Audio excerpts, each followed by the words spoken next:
Le tanzil. Voilà un mot de première importance. Il désigne la révélation.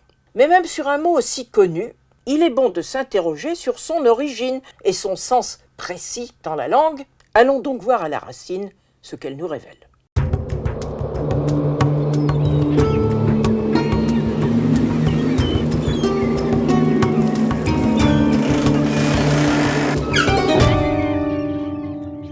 On enlève toutes les voyelles. Il nous reste les consonnes T, N, Z et L. Il y a donc une consonne en trop. Tu auras deviné que c'est la première, le T. La racine est donc composée des consonnes N, Z, L, qui renvoient au verbe nazala, qui signifie descendre. En fait, ce sont surtout les usages verbaux de ce verbe à la forme simple et aux formes dérivées nazala ou anzala qui sont les plus présentes dans le texte du Coran. Tanzil, c'est le nom verbal du verbe dérivé nazala. On trouve avec un sens équivalent inzal, qui est le nom verbal du verbe dérivé anzala. Ces deux verbes dérivés ont des sens factitifs, celui de faire descendre. En ajoutant la nuance de faire descendre régulièrement ou à plusieurs reprises, on peut donc se demander quel rapport il y a entre la révélation et la descente. Tu me diras que c'est évident puisque la révélation descend du ciel. Mais en fait, pour comprendre réellement la puissance d'évocation de ce mot, il faut revenir au cadre matériel de vie de l'Arabie au 7e siècle. On s'aperçoit alors que la descente est liée à l'élément le plus vital pour les hommes de cette terre. Et cette descente, c'est celle de la pluie.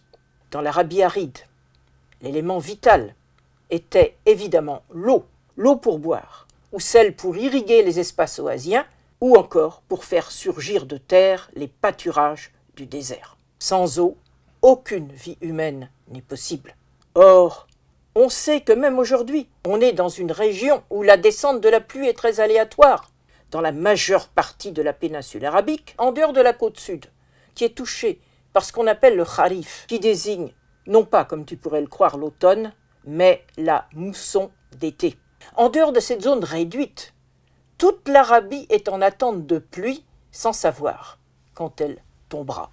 C'est pour cette raison que le Créateur des cieux et de la terre est considéré comme celui qui a en sa possession les réservoirs célestes que le Coran nomme El-Khaza'in, dont il contrôle à son gré la descente. On trouve par exemple dans le Coran 15, 21 et 22 un passage très significatif et très beau qui nous dit « Il n'est nulle chose que nous n'ayons en nos réserves et que nous ne fassions descente en quantité utile. Nous avons envoyé les vents porteurs de fécondation et avons fait descendre du ciel une eau. Nous vous en avons abreuvé, mais ce n'est pas vous qui êtes en possession de ces réserves. » Il est donc remarquable que la terminologie de la révélation se calque sur cette puissance de vie qui est celle de l'eau, dont le Coran nous dit qu'elle fait revivre la terre qui était morte, comme dans Coran 16, 65. Allah a fait descendre l'eau du ciel, et grâce à elle, il a donné vie à la terre après qu'elle ait été morte. Entre parenthèses, cela veut dire qu'elle a été vide de toute végétation. Et en Arabie, la végétation, c'est la vie. À très bientôt.